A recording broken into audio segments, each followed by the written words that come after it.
बिस्मिल्लाहिर्रहमानिर्रहीम। फैक्टिकल के मुअज़्ज़ज़ नाज़रीन को अस्सलामु अलैकुम। नाज़रीन गिरामी, समंदर के साथ बहुत सी पुरअसरार कहानियाँ जुड़ी हैं। किसी बेहद बड़े मॉन्स्टर से लेकर खौफनाक मछलियों तक ऐसा लगता है कि समंदर की तारीकियों में आज भी कुछ ऐसी चीज़ें मौजूद हैं जिनसे इंसान नाआशना ही है। इनमें से बाज़ वाक़यात तो दुरुस्त हैं, जबकि अक्सर वाक़यात फ़ेक ही होते हैं। लेकिन जो हकीकी वाक़यात होते हैं उनको सुनकर इंसान के रोंगटे खड़े हो जाते हैं। और ऐसा ही कुछ इस मछेरे के साथ भी हुआ, जिसने भी समंदर में कुछ ऐसा देखा जिसे देखकर पहले तो उसे यूं लगा जैसे उसका दिमाग उसे शराब दिखा रहा है। जब इस मछेरे ने देखा कि पानी पर कुछ तैर रहा है तो पहले तो उसे लगा कि यह बच्चों के खेलने वाली गुड़िया है। उसने अपने तजस्सुस को सैर करने के लिए इसको पानी से बाहर निकाल लिया। यह शख्स इस पानी में एक लंबे अरसे से मछलियां पकड़ता रहा था, लेकिन उसका सामना ऐसी किसी चीज़ से कभी नहीं हुआ था। इस हकीकी कहानी की इब्तिदा जेसिका वाइट और उसके शोहर जॉश से होती है, जिनने छुट्टियां गुजारने के लिए न्यूजीलैंड के शहर मटाटा में मर्फीज़ हॉलिडे कैंप को सिलेक्ट किया। उनने इस जगह अच्छा वक्त गुजारने का फैसला किया था, लेकिन उनको शायद ये मालूम नहीं था कि अच्छे वक्त के बजाय ये जगह उनके लिए एक डरावने सपने में बदल जाएगी। ये दोनों मलाची नाम के अपने 1.5 साल के बच्चे के साथ इस जगह आए और साहिल के बिल्कुल साथ इनने अपना टेंट लगा लिया। काफ़ी देर गुजर जाने के बाद उनको ये बात समझ आई कि उतना वो साहिल समंदर के पास बैठने से खुश नहीं थे जितना कि उनका बच्चा खुश था। हत्ता कि जब उसको रात के वक्त उसकी माँ ने उठाया और वापस टेंट की तरफ लेकर जाने लगी तो ये बच्चा इस कदर रोया कि उसको चुप करवाने वाला कोई नहीं था। हत्ता कि रोते रोते ही वो सो गया। उसके बाद इन दोनों ने साहिल के करीब आग जलाई और रात गए तक आपस में बातें करते रहे। ये दोनों तो सुबह ना जागे, लेकिन मकामी मछेरा गस हट सुबह सवेरे अपनी कश्ती के साथ इस साहिल के करीब मछलियां पकड़ने आ चुका था और उसे ये नहीं मालूम था कि इस साहिल से उसे मछलियों से भी कई गुना ज़्यादा कीमती चीज़ मिलने वाली है। इसी असना में गस को पानी में एक चीज़ लहरों के दोष पर ऊपर नीचे तैरती नजर आई। ये चीज़ उससे काफ़ी दूर थी, इस वजह से गस हट अपनी कश्ती को लेकर उसके पास चला गया। करीब जाकर उसे अंदाज़ा हुआ कि पानी में तैरने वाली ये चीज़ एक गुड़िया है जिसको इंतहाई बारीकी और सफाई से बनाया गया था। ये गुड़िया दूर से इस कदर असल और ख़ूबसूरत लग रही थी कि गस हट को इसको हासिल करने की कोशिश किए बगैर रहा न किया। इसलिए उसने समंदर में छलांग लगा दी और जैसे ही उसने इस ब्राय नाम गुड़िया को करीब से देखा और उसे हाथ लगाया, उसको तो अपने पैरों तले ज़मीन सिरकती हुई महसूस हुई। ये एक इंसानी बच्चा था और गस को आज समंदर की वो तमाम तर पुरअसरार कहानियाँ सच साबित होती नज़र आ रही थीं। काफ़ी टटोलने के बाद गस हट को इस बच्चे की नब्ज़ महसूस हो गई, जो कि इंतहाई आहिस्ता चल रही थी।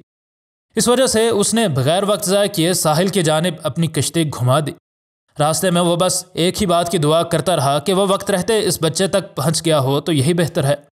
उधर जब जेसिका और जॉश जागे तो उनका बेटा मलाची उनके टेंट में मौजूद नहीं था। वो रात को लेट सोए थे और साथ ही बहुत थके हुए भी थे।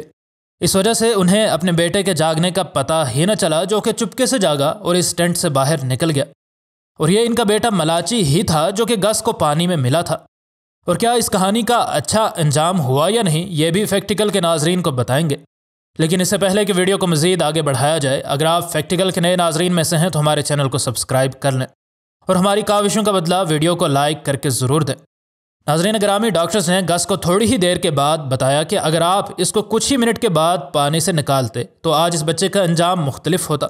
इसके माँ बाप को भी इत्तला मिल चुकी थी कि उनका बच्चा फ़लाँ हस्पताल में एडमिट है और अब ख़तरे से बाहर है। वो दौड़ते हुए इस हस्पताल में आए और अपने बच्चे को देखकर उनकी जान में जान आई।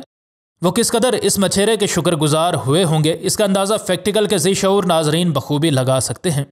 नाज़रीन, डॉक्टर्स ने इसके वालिदैन को बताया कि आपके बच्चे को कोई परमानेंट नुकसान नहीं हुआ और अब आप उसे घर लेकर जा सकते हैं। अगर गस उस दिन इस साहिल के करीब कश्ती लेकर ना आता तो इस बच्चे की ज़िंदगी का इख्तिताम हो चुका होता और इसके वालिदैन के लिए यह बच्चा हमेशा के लिए गुमशुदा ही रहता। लेकिन जिसकी ज़िंदगी हो उसे भला कौन मार सकता है। जुलियाना कुप्का नाम की एक नौजवान लड़की तकरीबन 3200 मीटर की बुलंदी से गिरने के बाद जिंदा बच जाती है। ऐसा मौजज़ा कैसे हुआ, कैसे वो ज़िंदा बच पाई और ज़िंदा बच पाने के बाद कैसे वो इंसानी आबादी तक पहुंची, आज की वीडियो में हम नाजरीन को इसी बारे में आगाह करेंगे। नाजरीन मोहतरम, जुलियाना अपना ज़्यादातर वक्त अपनी माँ के साथ ही गुजारती थी। जब जुलियाना तकरीबन 17 साल की थी तो उसकी माँ ने उसे बताया कि कल हम तुम्हारे वालिद से मिलने पकूपा जाएंगे। موسم کی خرابی کی وجہ سے اس جہاز کی پرواز میں کچھ تاخیر ہو گئی، لیکن تھوڑی دیر بعد اس جہاز کو اڑان بھرنے کی اجازت دے دی گئی۔ فلائٹ 508 پیرو کے شہر لیما سے دن کو اڑی اور 6400 میٹر کی بلندی حاصل کرنے کے بعد پہاڑوں کی طرف مڑ گئی۔ فلائٹ کا پہلا آدھا گھنٹہ مکمل طور پر نارمل تھا اور آگے آنے والی کسی بھی مصیبت کا پتہ اس آرام دہ فلائٹ سے نہیں لگتا تھا۔ جب یہ جہاز پہاڑوں کے اوپر سے گزرنے لگا تو آگے خطرناک کالے بادل جن سے چمکنے والی بجلی واضح طور پر دیکھی جا سکتی تھی نظر آ رہے تھے۔ اگرچہ ان پائلٹس کو اس طوفان سے ہٹ کر گزرنا چاہیے تھا، لیکن نہ جانے ان نے اپنے تجربے پر بھروسہ کیا یا پھر ان نے قدرت کی اس طاقت کو کم لیا اور انہوں نے اس طوفان کی طرف اپنے جہاز کا رخ کر دیا۔ جولیانا کے مطابق اچانک بادل بہت گہرے اور سیاہ ہو گئے اور ان کا اثر جہاز پر واضح طور پر دیکھا جا سکتا تھا۔ ایسا لگ رہا تھا کہ یہ بادل جہاز کو بری طرح جھنجھوڑ رہے ہیں اور کسی بھی وقت جہاز کے ٹکڑے ٹکڑے ہو جائیں گے۔ اچانک وہی ہوا جس کے بارے میں کوئی بھی نہیں سوچنا چاہتا تھا۔ کڑکتی بجلی جہاز کے انجن پر پڑی اور اس کے انجن کو ہوا میں ہی آگ لگ گئی اور آن کی آن میں جہاز کا دائیں پر آگ کی شعلوں کی نظر ہو گیا۔ اگرچہ جہاز کے پائلٹس نے جہاز کو کنٹرول کرنے کی کوشش کی، لیکن جہاز کے دائیں پر اب اتنا دباؤ پڑ رہا تھا کہ وہ بھی ٹوٹ گیا۔ اب جہاز ایک پتھر کی طرح گر رہا تھا اور ہوا کے دباؤ کی وجہ سے اس کے ٹکڑے ٹکڑے ہو رہے تھے۔ اس جہاز کا مستقبل اب طے ہو چکا تھا۔ فلائٹ 508 کریش کر گئی۔ اس جہاز نے پکوپا کے ایئرپورٹ پر 12:47 پر پہنچنا تھا، لیکن گھنٹوں گزر جانے کے بعد بھی ایئرپورٹ پر کسی کو بھی اس جہاز سے متعلق کوئی بھی اطلاع نہ ملی۔ فوراً سے اس جہاز کو ڈھونڈنے کے لیے کئی ایک ہیلی کاپٹرز بھیج دیے گئے، لیکن چونکہ جہاز ٹکڑوں میں ٹوٹ کر جنگل میں گرا تھا، اس لیے فضا سے ٹوٹے ہوئے جنگل کے درختوں کا نظر آنا ممکن نہیں تھا۔ اور سونے پر سہاگا یہ کہ بارش بھی لگی تھی، اس وجہ سے اگر کہیں آگ بھی لگی ہوتی تو وہ بھی اب تک بجھ چکی ہوتی، اور یوں جہاز کا ملنا اب تقریباً ناممکن ہی تھا۔ اس سے بھی بڑھ کر یہ کہ بادلوں کی وجہ سے یہ بھی صحیح کر کے نہیں بتایا جا سکتا تھا کہ کس علاقے میں یہ جہاز گر کر تباہ ہوا تھا، اور آخر وہی ہوا۔ کچھ دنوں کے بعد تمام لاپتہ لوگوں اور لاپتہ جہاز کی تلاش کو بند کر دیا گیا۔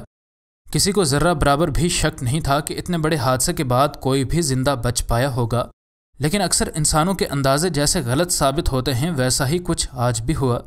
تقریباً 3200 میٹر کی بلندی پر جولیانا جہاز سے اپنی سیٹ کے ساتھ سیٹ بیلٹ سے بندھی باہر گر گئی۔ جولیانا تب ایمیزون کے جنگل میں گری تھی اور اگلی صبح تک وہ جنگل میں بے ہوش پڑی رہی۔ جب وہ ہوش میں آئی تو اسے الٹی اور شدید سر درد تھا اور اس کے سارے جسم پر زخموں کے نشان تھے، اور اس میں اتنی بھی طاقت نہیں تھی کہ وہ اپنی سیٹ کے سیٹ بیلٹ کو ہی کھول سکے۔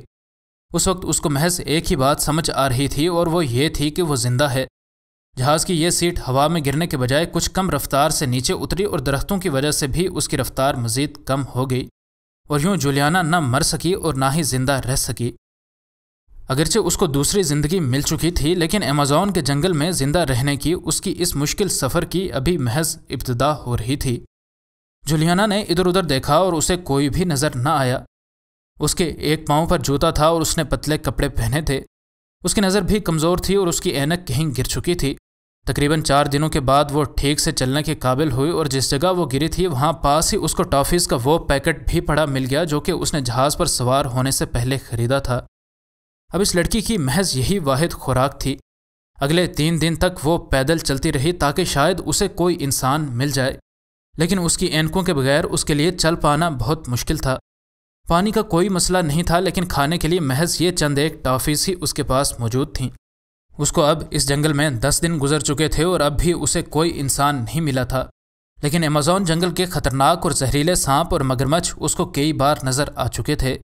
خوش قسمتی سے 11ویں دن اس کو ایک ندی کی آواز سنائی دی اور وہ اس ندی تک پہنچی تو وہ اس کے ساتھ ساتھ نیچے اترنے لگی، کیونکہ اس کو پتا تھا کہ ندیاں بڑے دریاؤں میں ملتی ہیں اور ان کے آس پاس ہی انسانوں کی آبادیاں بھی ہوتی ہیں، لیکن ندی کے ساتھ ساتھ چلنے کے اپنے ہی خطرات ہوتے ہیں۔ پھر بھی یہ بہادر لڑکی چلتی رہی اور آخرکار اس نے ایک کشتی دیکھی، اور اس سے پہلے کہ وہ اس کشتی کے مالک کو آواز لگائے اس کی آنکھوں کے سامنے اندھیرا چھا گیا اور وہ زمین پر گر گئی۔